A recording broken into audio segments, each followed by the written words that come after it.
Hello, welcome to Social Contemporaries, a podcast where we discuss social institutions, ideas, beliefs, issues, and everything in between. I'm your host, Arya. And I'm your other host, Akriti.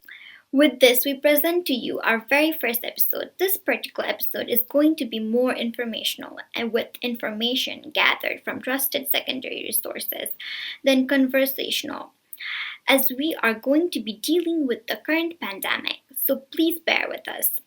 Till date, we all have a little understanding of what COVID 19 is. Just to emphasize, COVID is an illness which originated from China. But as you know, it is mutating, and mutated COVID is seemingly more vicarious, or let's just say it is more dangerous. As COVID-19 is an RNA virus, it has the capability to change its genetic makeup. With each genetic modification, a new variant of the virus is formed. Till date, numerous variants have been discovered across the globe with both transmission and death rates increasing with each newly found variant. Some of the variants are those from the United Kingdom, India, South Africa, and Nepal.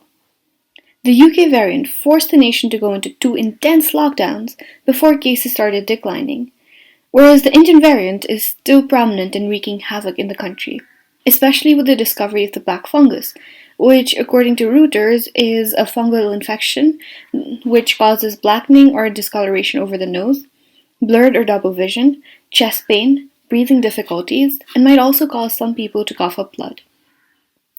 As the BBC has reported, mucormycosis or black fungus affects the sinuses, the brain, and the lungs, and can be life-threatening in severely immunocompromised individuals. So the situation is indeed extremely grave in India, along with all other nations.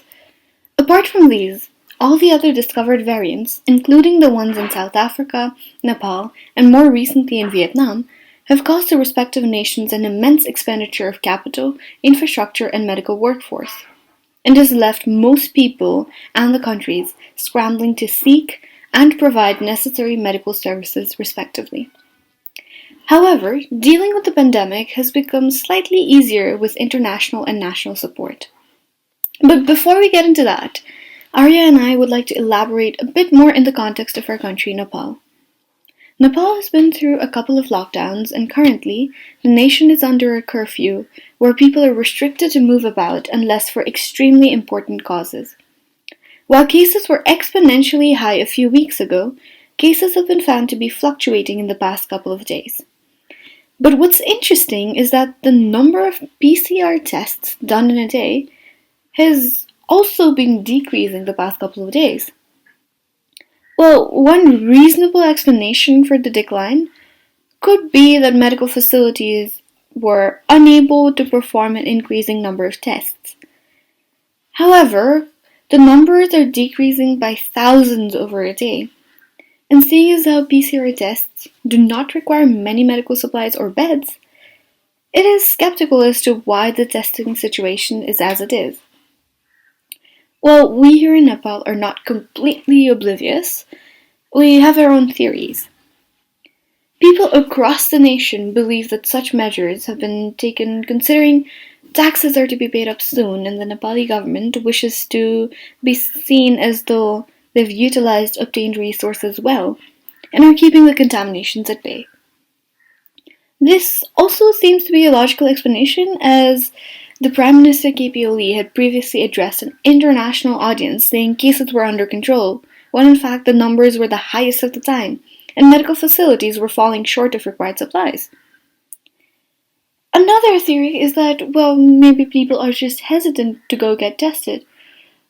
Well, while this might be true, but the fact that whether they test if they have corona or not could actually determine whether they live or not.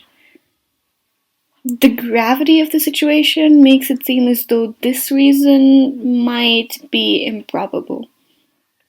Well, this remains to be a highly debatable topic as of now. What do you think, Arya? Definitely, it is highly debatable.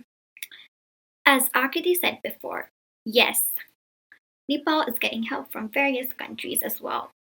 As per my knowledge, those countries are India, China, USA, countries in the European Union, the UK, and also WHO. These nations, along with any others that we may not have explicitly named, are helping Nepal in terms of providing N95 masks, ventilators, oxygens, PPE, and medications. Additionally, our president, Vidya Devi Bhandari, has appealed a letter to Joe Biden, the president of the USA, regarding providing vaccines for the country. Let's see how that goes. On a bright note for Nepal, during this perplexing time, Nepali people from all over the globe are collaborating to support Nepal for funds and medications.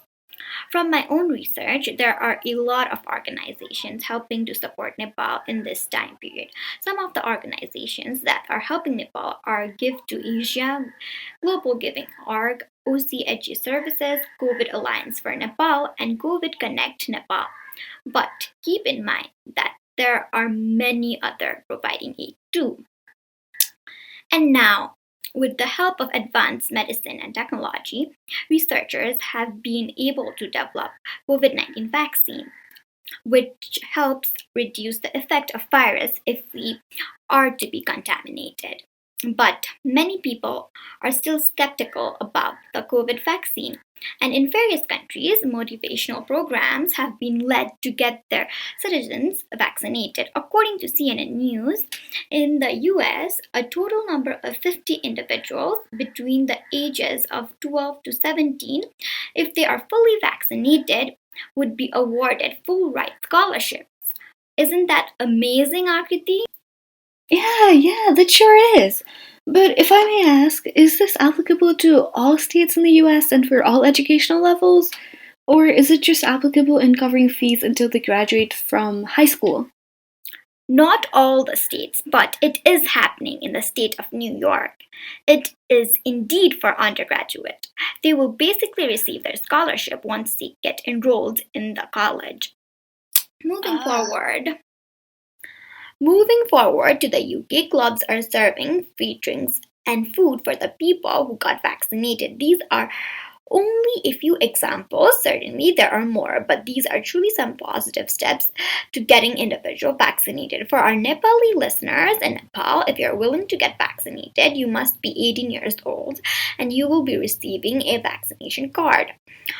Due to a shortage in supplies, we are not in the situation to get vaccinated currently, but we are sure to receive a vaccination in near future. Let's hope for the best. On the positive note, slowly and steadily, many countries are healing from COVID-19. Again, talking about the US and the European countries, the government has decided to loosen up the mask mandate. For example, in public areas, they do not require a mask. Those public areas include parks, open spaces, beaches, and theaters. Some US states that do not require masks at all after getting fully vaccinated are Alabama, Alaska, Arizona, Arkansas. Also, some EU countries such as Greece, Germany, France, the UK, and Israel, it is not mandatory for them to wear masks in those nations, but they are free to choose. No, I'm not being skeptical, but seeing that not all the vaccines are 100% effective, just a thought, will this work? Well, it might not, because, well, as you said, none of the vaccines are 100% effective. So, if a fully vaccinated person is to get the coronavirus, it may transmit to other people, and, well, we can't be sure what will happen next. Yeah, you're And correct. already with such a pandemic, that's what I think. And, well, with such a pandemic, it's pretty obvious that the world economy has also suffered a great deal. What with having to build infrastructures, increasing medical workforce, spreading awareness, engaging in vaccine development and distribution processes, along with aid distribution programs. Countries of all economic backgrounds have suffered immensely. With COVID-19 still widely prevalent, people have had to work remotely. Many of them lost their jobs, and all of us were consigned into our own houses. This caused a major drop in the GDP, both in terms of the world and in countries in general. Also, traveling poses a risk, and so many travel related businesses, along with all businesses catering to the public, faced difficulties in operation, and many were forced to shut down permanently. So you see, everyone, like literally everyone, has been affected by the coronavirus. But slowly but surely, everyone started living, or rather adapting to the new normal. As people were isolated from others, everything was conducted virtually, many people faced financial losses, many individuals and families were frustrated, aggravated, and devastated by the condition, and obviously, especially those infected with the virus. But somehow we pulled through. We continued fighting, and today, several public places and countries have started entertaining visitors. While the scenario might look different from the one we were used to experiencing, this is still progress.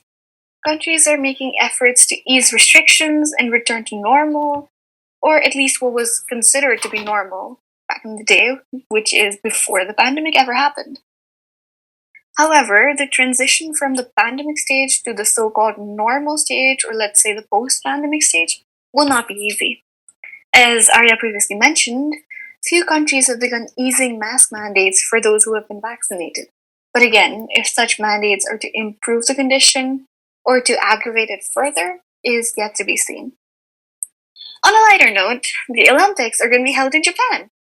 The government is pushing to host the Olympics despite the state of emergency declared till late June, and despite the national protests.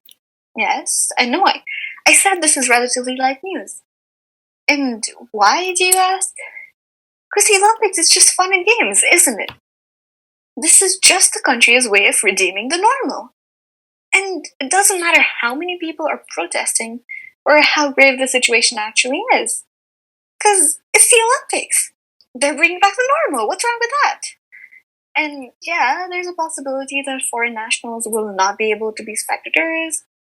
And also, even Japanese citizens may not be able to be spectators.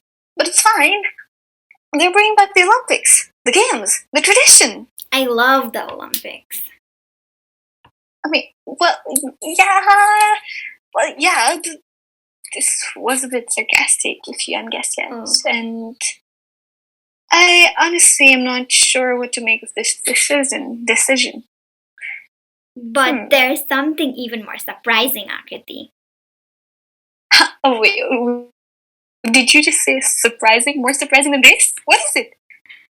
Turkey is open to tourists, but guess what? The citizens have a lockdown, so tourists can go scampering about sites, obviously following the mandatory guidelines, while locals are free to enjoy the sights like people viewing animals in the zoo. They are left confined in their own homes, their own country, while other people are free to roam around as they please. Well, isn't this a very fair deal? A fair deal? Do you even hear yourself? What is wrong with it? Oh my god. What? I can't comprehend it. Anyway, let's just leave that behind and getting back to the point at hand. Just because we're trying to get back to normal doesn't necessarily mean that we are there yet, or even soon to be there yet. So for the time being, with places slowly opening to the public, we would like to reinforce the gravity of the situation and would like to emphasize that all individuals take proper precautions. Arya, could you please elaborate more on what kind of precautions the people might want to take? Sure, Akriti. Please wear your mask when going to crowded places or when you are in contact with other people. Wash your hands frequently. Keep your distance at all times. We understand that there are places with lax mandates, but we still urge you to follow the safety measures such that the virus can be kept under control as much as we can and all of us can remain safe. But just in case you happen to catch the virus, be wary of its symptoms like fever, dry cough, tiredness, aches and pains, sore throats, diarrhea, conjunctivitis, headaches, loss of taste or smell, a rash on skin, or discoloration of fingers or toes. While these symptoms are inclusive of the common and uncommon symptoms, you should really be prompt in responding to symptoms such as difficulty breathing or shortness of breath, chest pain, or pressure, and loss of speech or movement. As these are severe symptoms, in such case, you should be prompt in acquiring medical help. We know it's a difficult time for all of us. At this time, we are all stuck at our houses. We feel hopeless and anxious. So, how can we decrease our COVID anxiety at this time period? From my side, what I do and some tips, if you may. I practice yoga every day, at least for 20 minutes. Sometimes I paint and knit to kill the free time, and also I love reading novels. Currently, I'm reading Miss Marple and Mystery. Very interesting. You should read it. Feel free to share any tips for us as well. I know we can't do a lot at this time, but instead, sticking up to your phones, you could just get out of your room and roam around your balcony and backyard just a few minutes to take in the fresh air and to refresh yourself. This might be refreshing, I guess. On a positive note, it's an opportunity for all of us to get started on the old project we had suspended and also to explore your creativity, interest, and passion for personal and social development. More importantly, stay safe, stay busy. Bye! For now.